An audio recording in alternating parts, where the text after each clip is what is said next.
All right, everybody, we're going to start with a little impromptu repair that we needed to do.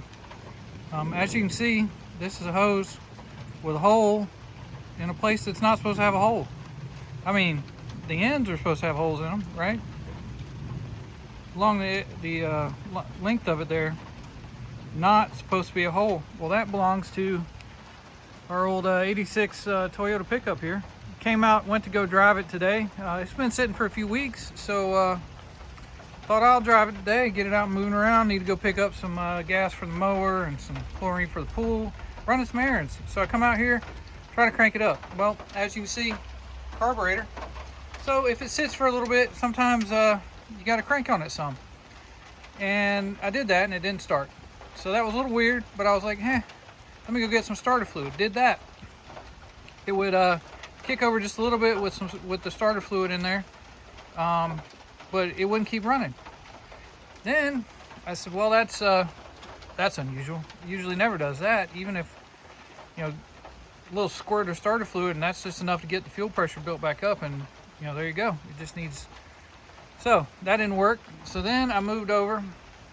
I looked at the fuel gauge inside and said, why does that say 0? Empty, nothing there. So we came over here. I shook the truck, didn't hear any gas. No sloshing, no nothing. I said, well, that's weird. Then I came down here, and you can't see it. We got a sun shower going here in Florida, but so I looked on the ground under here, and I don't know, maybe you can make it out on the film, but there's a little bit of a weird dark wetness. I said, that's not good. So then I came in here, started looking around some at the fuel lines and tracing them, right? So over here, fuel pumps in here, fuel lines run along, come over here through our pressure regulator that we did with our Weber install, fuel line up there. Here's your canister, charcoal canister thing, some fuel lines, So then I go down and I look, and if you'll see, I got this line off of that little nipple right there. And so I started feeling around down there, and that's when I found that. And I said, well, that's our problem. All of our gas fell out. So everything, I guess it was up here in the pump and all that, probably ran down and went out, and that's what made that puddle. And then since it was open to air for a couple weeks, the tank evaporated. Now it had a little less than half a tank in it, somewhere between half and a quarter. So anyhow, I think all that stuff went away. So we had no gas, completely empty. I poured a little bit of spare gas I had into the tank, and you could literally hear it splash into the bottom of the tank. So I was like, yep, we got a problem. And I came up here and found this. Now I think what happened was, if you look down there at that other shiny piece of metal, yeah, right down in through there. See if it'll focus down in there for you. That's a new starter that I put in. So if you watch the channel, you would see that there was a video about putting that starter in. And I came right out through here with the starter and right back in. So what I think happened is when I did that, as you can see, this flexes just a little bit. So I think as I was coming in and out of there, working on some bolts and whatnot, I flexed this hose just enough that, being as old as it is, original hose from 86, it decided it was done. Split, and there you go. So I popped this off.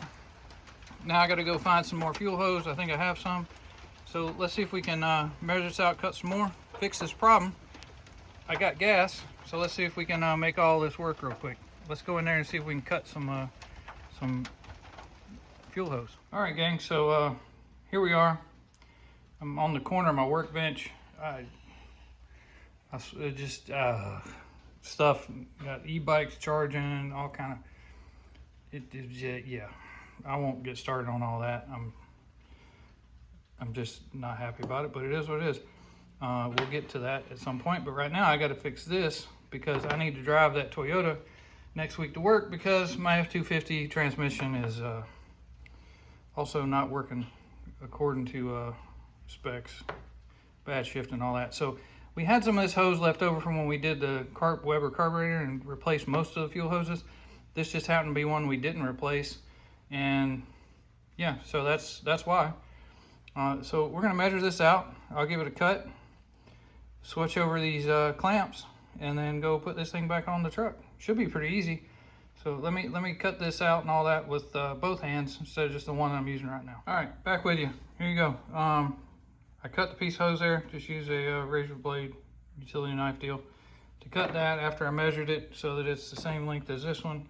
It just doesn't bend quite the right way, so that's why it doesn't look like it's the same length, but it is. Anyhow, move the clamps over with the pliers here, pretty easy.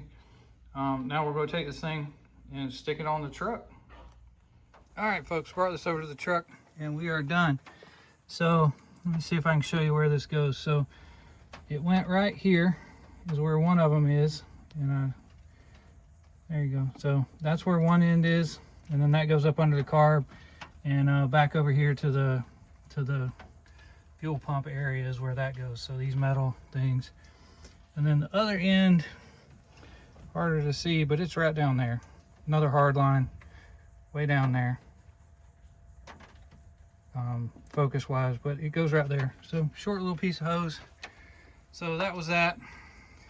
It's not going to focus good for me now, but anyhow, we're going to get some gas in the truck next. All right, folks, nothing special here. You just got to put gas in the truck, but I'll just show you. Went down, got 5 gallons of the old ethanol free, and we're going to throw that in here, and then we should be able to crank it up. So let's get it filled up. All right, guys, you can probably hear the truck's running. So that's all we had to do was get some gas in the tank there after we fixed that one line. Now we're going to run around here and make sure that it doesn't look like nothing's leaking. I'm checking that line I fixed. All looks good in there, so I don't see any problems anymore. I mean, I don't know, maybe there's another line we missed and didn't replace, but really that's what it comes down to is when we did all the other fuel lines, we didn't do that one. And we should have. So human error, that's a problem. So yeah, anyway, old girl's running again.